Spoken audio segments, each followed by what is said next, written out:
Banyak yang suka nanyain mending mana antara kedua action cam ini. Gua udah cobain dua-duanya dan simak pengalaman gua di video ini.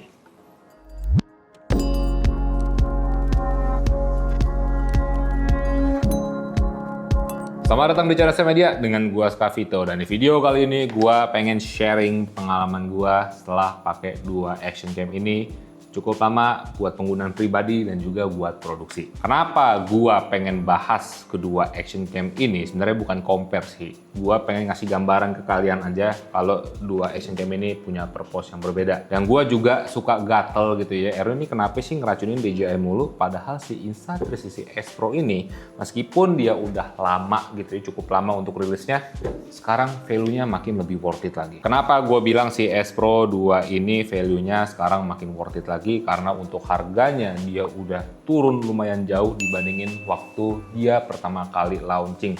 Nah, singkat gue itu gue dapet link harganya itu di sekitar 6-7 jutaan, 6 jutaan sekian gitu ya. Kalau waktu dulu pertama kali launching itu di sekitar 8 juta. Kalau kalian mau compare sama si Action 6 ini, dia ini harganya itu di 7 jutaan. Lumayan tinggi dibandingin waktu generasi sebelumnya si Action 5 Pro. Nah, nanti kalau misalnya kalian udah keracunan sama dua gear ini, mau pilih yang mana juga terserah kalian, belinya lewat tag link produk yang ada di video ini, atau silakan cek deskripsi aja. Hitung-hitung support kita juga. Terima kasih. Dan di video ini gue nggak mau bahas spek antara keduanya. Gue bukan mau compare-comparean gitu ya. Gue pengen lebih ke sharing aja pengalaman gue setelah pakai kedua action cam ini, dan kalian juga sebagai calon usernya yang masih bingung antara kedua action cam ini mendingan mana bang. Nah, di sini gue bakal kasih pengalaman gue penggunaan real use-nya biar kalian nggak bingung lagi. Dan ini subjektif dari pengalaman gue aja. Silakan kalian kalau mau nambahin juga di kolom komentar, tidak apa-apa juga. Dan seiring berjalannya video ini juga nanti kalian bisa lihat plus minus keduanya gitu ya. Tapi baik lagi, gue bukan mau compare. Di sini gue pengen ngasih pengalaman real use-nya antara keduanya, karena menurut gua dua action cam ini bukan mendingan mana bagusan mana, punya plus minus tetap, tapi menurut gua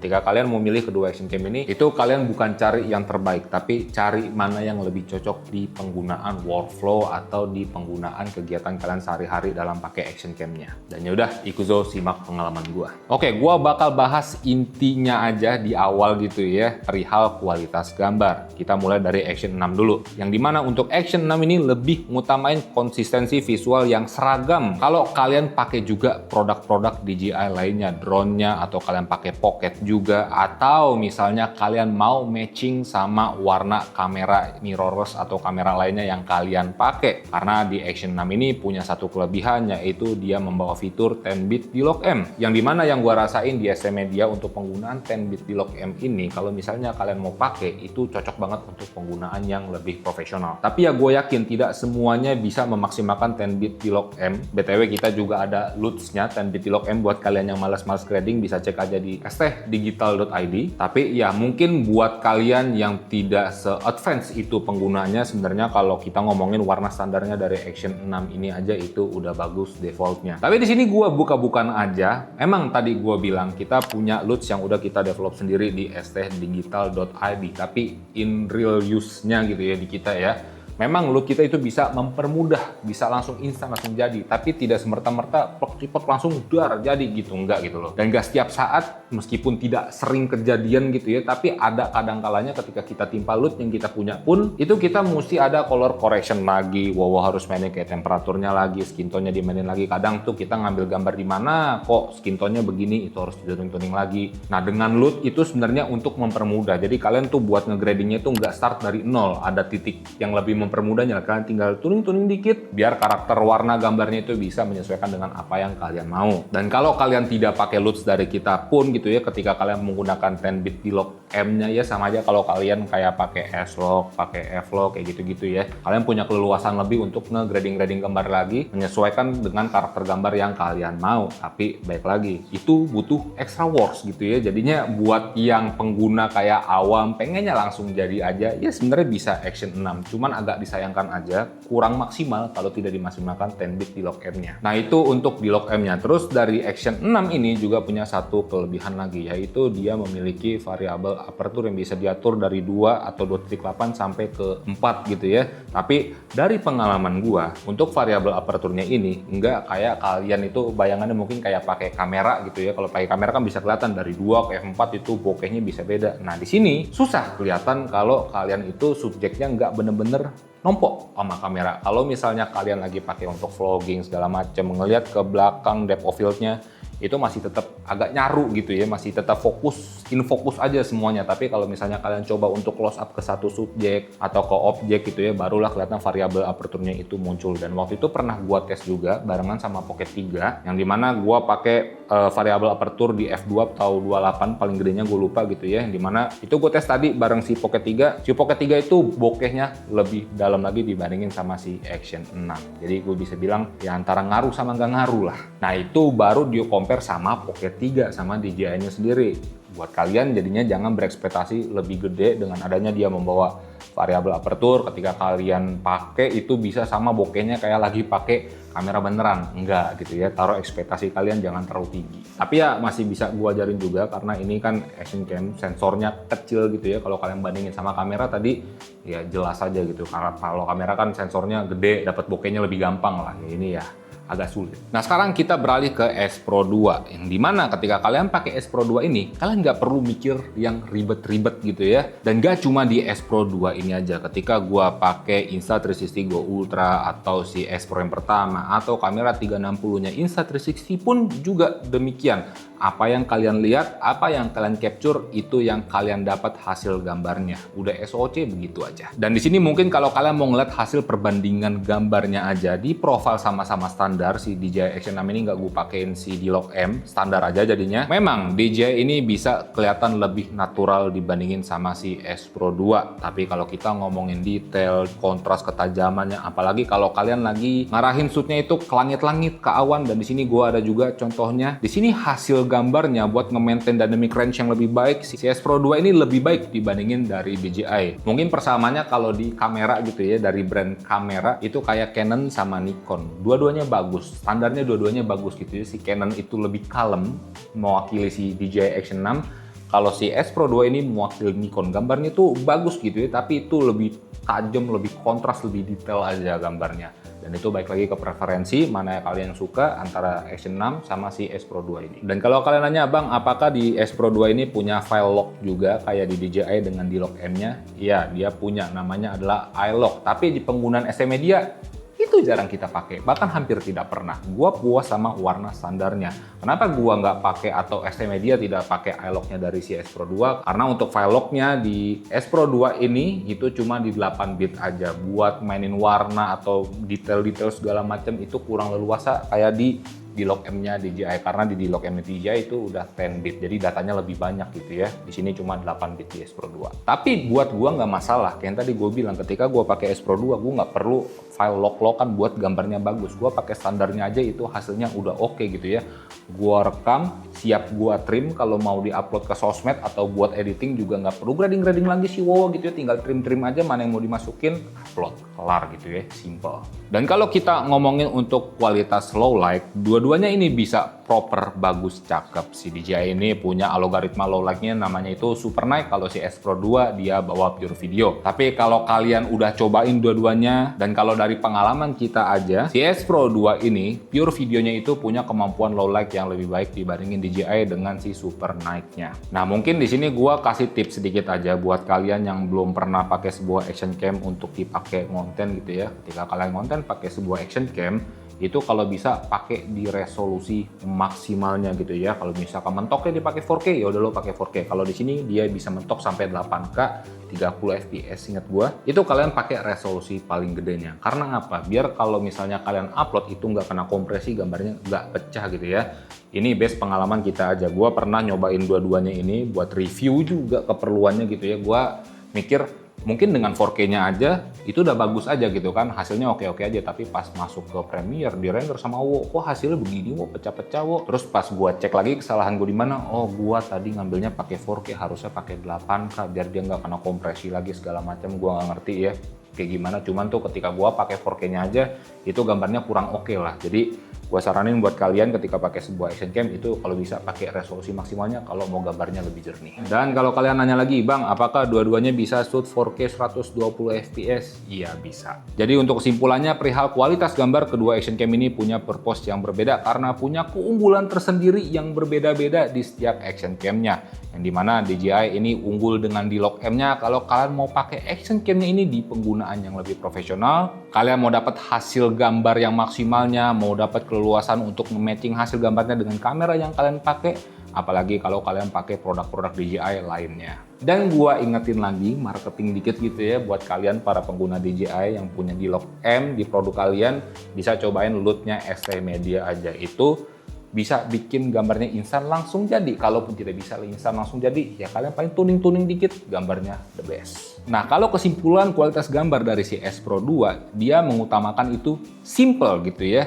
Have fun aja, lu nggak perlu mikir hasil gambarnya ini oke apa enggak di kondisi apapun, mau kalian pakai low light sekalipun gitu ya, pasti hasilnya proper, bagus, nggak ada hambatan gitu ya. Pokoknya cocok buat kalian yang pengen casual use, nggak suka post pro yang ribet, dan ya udah pengennya itu langsung upload aja. Nah, sekarang gua bakal ngomongin pengalaman gua soal pemakaian dari kedua action cam ini. Kita mulai dari Action 6 dulu. Yang jadi nilai plus si Action 6 ini adalah salah satunya dia membawa memori internal dan juga dia bisa dipakein micro SD, yang dimana di S Pro 2 ini nggak ada memori internal, dia hanya pakai micro SD aja. Jadinya buat kalian yang pakai si DJI Action 6 ini, kalau misalnya kalian lagi produksi atau lagi ngonten keluar, aduh lupa bawa memori, tenang aja, dia bawa memori internal. Di berapa gue lupa, silakan masukin aja wo, tapi itu lumayan kepake buat kalian konten, meskipun ya kurang puas aja gitu ya kalau pakai internal doang. Ya oke, memori internal memang kepake banget, tapi sebenarnya kalau buat gua gitu ya, kalau mau nyari simpelnya aja, ketika gue pakai S Pro 2 ini dibandingin gue kelupaan gitu ya, ya udah micro SD-nya gue diemin aja di dalam sini, nggak usah gue keluarin gitu kan, gak bakal ketinggalan juga. Yang penting tuh stay di dalam sini, ya udah problem solve gitu kan. Buat copy data juga kalian nggak perlu copot lagi memorinya, masukin card reader, nggak usah, lo tinggal colokin aja ke action cam-nya, copy datanya ke PC atau laptop, selesai gitu ya. Tapi ya baik lagi, tetap memori internal di Action 6 itu suatu keunggulannya. Nah kemudian kalau kita ngomongin soal untuk reviewing gambar gitu ya, ngelihat hasil gambarnya. Kalau di pengalaman gua, di penggunaan gua nyaman banget sama si S Pro 2 ini. Karena layarnya bisa di flip ke depan. Ini kepake banget, apalagi kalau gua lagi produksi sendirian dan gua lagi pakai vlog-vlog segala macem gitu ya. Terutama kalau gua lagi bikin motovlog gitu. Buat ngeliat framing gua sendiri dengan layarnya bisa di flip ke depan seperti ini, ngelihatnya lebih enak dibandingin ini kotak doang. Dan gue yakin kalian juga bakal relate gitu ya, ketika kalian pakai sebuah action cam buat penggunaan pribadi, buat having fun, buat capture moment, ketika kalian bisa ngeliat full framing gambar kalian lewat layar yang bisa di flip ini, pastinya jadi lebih enak. Kalian bisa tahu nih framingnya udah oke apa belum, teman-teman kalian udah masuk framing ngevlognya apa belum ya. Jadinya lebih enak aja jadi. Dan kayak tadi, apalagi buat kalian yang suka motovlogging, sebenarnya dua-duanya oke. Tapi yang jadi nilai plus tadi gue bilang dengan layarnya di flip begini, lo bisa monitoring sosok ganteng pakai helm full face gitu kan, meskipun muka lo nggak kelihatan. Ini lebih enak pakai si S Pro 2 ini dibandingin sama si Action 6 yang dimana tadi gue bilang dia kotak doang. Dan kalau misalnya kalian nanya, Bang, itu kan layarnya bisa di flip ya? Apakah ini ringkih? Enggak, ini robust banget layarnya, bener-bener kuat. Ini gua coba gini-giniin aja. Nih, nyala oke aja gitu loh, nggak ada masalah apa-apa gitu ya, works normal. Ini bener-bener robust. Tapi baik lagi kalau misalnya kalian pakai di penggunaan yang bener-bener ekstrim, ada baiknya lu jangan begini gitu ya, namanya gitu loh, lagi make jatuh segala macem. Kalau di layar seperti ini ya lebih riskan lah. Kalau bisa, kalau kalian mau pakai di penggunaan ekstrim, itu layarnya dilipat aja di posisi seperti ini. Ini udah secure, aman. Terus gimana Bang soal peraudioan? Apakah dua-duanya ini bisa connect ke mic Bluetooth? Yes, bisa gitu ya. Kalau DJI kalian mungkin tidak perlu ditanyakan lagi, ekosistemnya udah bagus. Jika kalian mau konekin ke mic Bluetooth-nya DJI gitu yang satu ekosistem sama si action cam-nya ini, itu tinggal pairing aja, easy. Lo nggak perlu audio monitoring segala macam, itu udah pasti bagus suaranya. Dan kita selalu lakuin, kalau gua sering bilang itu selalu dimonitoring kalau kalian lagi ngonten. Nah, ketika kalian pakai action cam ini buat pakai mic Bluetooth-nya DJI gitu ya, kalau kita lagi pakai DJI Mic Mini ini, no worries gitu ya, rolling aja udah. aman audionya. Tapi yang agak disayangkan gitulah, kalau si DJI dia terbatas di ekosistem mic Bluetooth DJI-nya aja, atau kalau misalnya kalian mau pakai AirPods atau TWS lain itu bisa, tapi ya agak limiting gitu loh. Meskipun bagus juga tetap. Kalau di S Pro 2 ini dia bisa connect ke berbagai macam mic Bluetooth yang udah kompatibel dengan si action cam-nya. Buat listnya kalian bisa lihat aja gambar ini, itu list mic yang bisa lo konekin sama si S Pro 2 nya. Bahkan kalau misalkan kalian mau konekin ke intercom juga yang udah kompatibel, ini bisa pakai action cam-nya. Ya bang, tapi gue belum punya duit buat beli mic Bluetooth-nya bang. Gimana dong bang? Kalau misalnya audio internal atau mic internal dari kedua action cam ini gimana bang? Oke nggak bang? Dengerin sendiri. Nah, ini buat perbandingan suara mic internalnya dari kedua action cam-nya. Yang ini si S Pro 2, yang ini si DJI Action 6. Mana yang lebih bagus? Nanti mungkin tinggal di switch aja mana kualitas suara yang lebih bagus. Ya, kalian lihat aja buat kualitas hasil gambarnya. Lebih prefer yang mana? Action 6 atau S Pro 2? Ya terserah kalian gitu ya. Dan dua-duanya ini di profile standarnya. Tuh loh. Kalau kalian ngincer detail lebih saturated gitu ya, si S Pro menang. Cuman kalau yang lebih kalem warnanya ya si Action 6 lebih oke.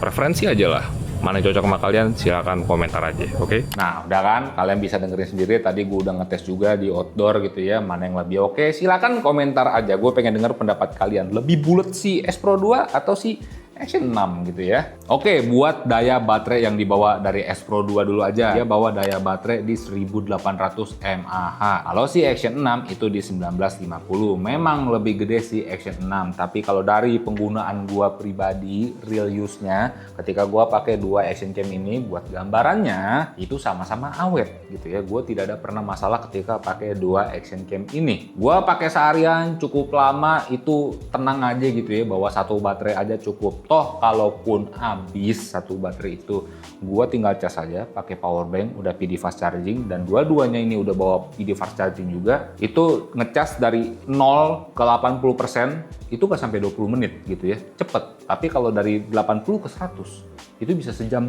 hampir sejam lah seingat gua gitu ya, ketika gua pakai dua action cam ini. Kalau kalian kok gitu bang, ke 80% cepet, ke 100 lama?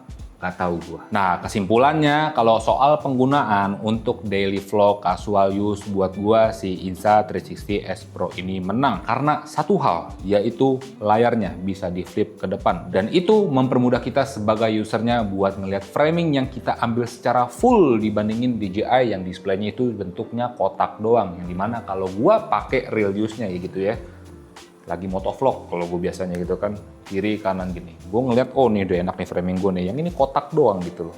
Kadang tuh mesti gue stop dulu, gue preview lagi biar mastiin nih framingnya udah oke apa belum.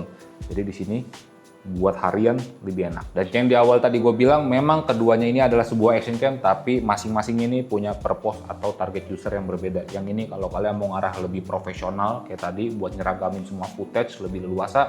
Ini kalau kalian pecinta simple kayak gua, nggak mau post processing ribet, pengen nyaman aja dipakai, ini jawabannya buat kalian. Kalau kalian nanya gua lebih pilih mana antara kedua ini?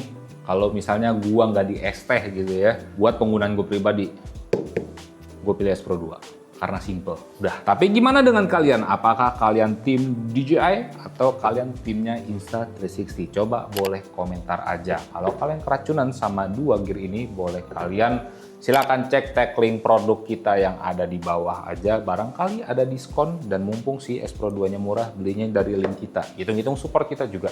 Mungkin itu aja. Gue Skavito di belakang kamera Dowo, dan semoga informasinya bisa membantu. Semoga kalian tidak bingung lagi, bang mending mana bang action cam-nya bang.